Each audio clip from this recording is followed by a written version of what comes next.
Welcome to Brussels. This time I will talk about economics. I just read the latest articles about the EU-Mercosur agreement, and I also will launch now the third people's petition I have made in Austria. Yes to a EU FTA with the United States of America, and that I will now explain at the end of February to the Austrian public.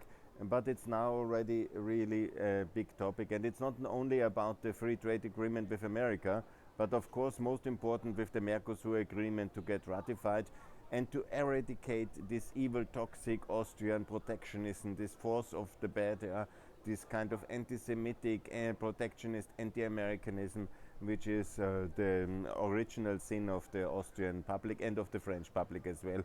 And unfortunately there are also other countries with a deep-rooted hate against everything foreign, and with this kind of socialist, nationalistic, national socialistic protectionism and anti-Semitism, which is deeply rooted in Hitlerian kind of anti-Semitic hate of America. And this is what we have still in Austria, and I'm absolutely against it, and it must be eradicated, in the SPÖ, in the ÖVP, in even not the Neos are the most reasonable party in Austria, but even the Greens, and it's mixed up with this kind of green populism. And then comes the hate against everything foreign, and especially against foreign goods and foreign people and foreign countries. Yeah, that's exactly how Austria is. I really did. It's disgusting. This kind of side of our beautiful country, and I hate it. It must be now overcome with a big opening of the European Union towards Ukraine. There's also the fear of protectionism against the Ukrainian agriculture sector. Of course, our agriculture system must be dismantled and improved, and that's very important, and I'm very happy about it. It is long overdue. The integration of Ukraine in our internal agricultural market will, of course, shake all the system up, and that's very good. And also the opening towards Mercosur and towards the US and Australia and the African Union and ASEAN, and no to palm oil populism. The Nutella politicians have hopefully found the end, and we will be reasonable. Here in Brussels, this ancient center of civilization and of trade, and trade is civilization. There is no difference between democracy, trade, and civilization. It's all the same. The Western civilization has been developed on trade. Actually, all civilizations have. So let's come step by step.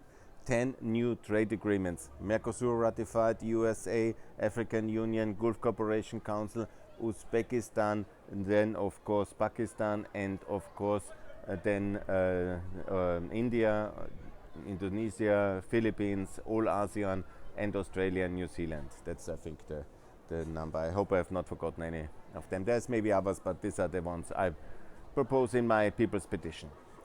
Then to fight anti-Americanism and joining NATO, of course, and fighting all these evil anti-American Hitlerite prejudices, which are the inheritance of the left from Stalin and the right of Hitler.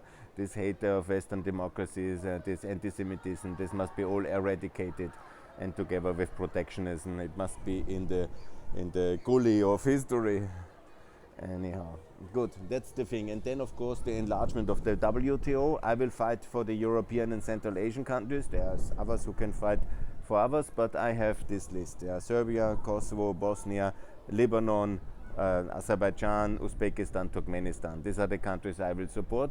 And also on the enlargement of the OECD, I will fight, of course, for all the Latin American countries who are not under socialist control, like Cuba or Venezuela or Nicaragua, but all others to be inside the OECD as fast as possible. Similar for the African Union, but especially fast we have to integrate them from the BRICS. Who leaves BRICS can be immediately in OECD, and who leaves OPEC, because OPEC and BRICS are my enemies. They must be destroyed, and the Customs Union of Eurasia and the CSTO and the Shanghai Cooperation Council. These are my enemy organizations: OPEC, Shanghai Cooperation, Eurasian Customs Union, CSTO. This all must be defeated, and they must be defeated very fast. So the WTO enlargement I made, and the OECD enlargement, most of all important, Brazil, South Africa, and India, to take the carpet out of the Putin system, and then also to enlarge it even further. OECD, if this failed Corman would be in somehow effective, we should have already 100 members, but he is still hanging around 37 like a rich industrial club. Nobody, the world needs a rich industrial club. What we need is a real union of free market democracies. They don't have to be free market, you know. Let's not get over the top. What we need is a market democracy. As they're united in OECD, that's the idea. And via the OECD mechanism, and we should have bigger and more redistribution and support in that one to help them to develop even better and to adopt standards in competition, environment, welfare, and in all other 50 sectors. And the OECD should also have more sectors, obviously. Yeah, that's the competition to the UN, and here India must replace Russia in the UN Security Council. That's the first step, and then Russia must be dismantled. I must make that very clear. And it will be a no, we will not have nuclear war, because we will not attack Russia, obviously, but they will dismantle themselves. We will just support them and encourage them to break away from that terrorist federation. Yes, this is, I think, the logic economically. At this ancient trade center of Brussels, I think I have wrapped up the situation quite clear what we need to do. OECD, let me maybe conclude this. This is outrageous kind of scandal that Schallenberg is inviting the Russians. And I was already a long time in favor of sending OECD to Turkey and enlarging it as a competitor organization to the Shanghai Cooperation Council, and invite all the good people from the Shanghai Cooperation Council into OECD, and the others we isolate there. It's very simple, similar like Serbia, and once they're decent they can be reintegrated or will be dismantled. It's quite simple. Serbia, I'm not calling for the Serbian dismantlement, they are already dismantled. Kosovo is free, and if they continue, of course, you know, then also that is possible.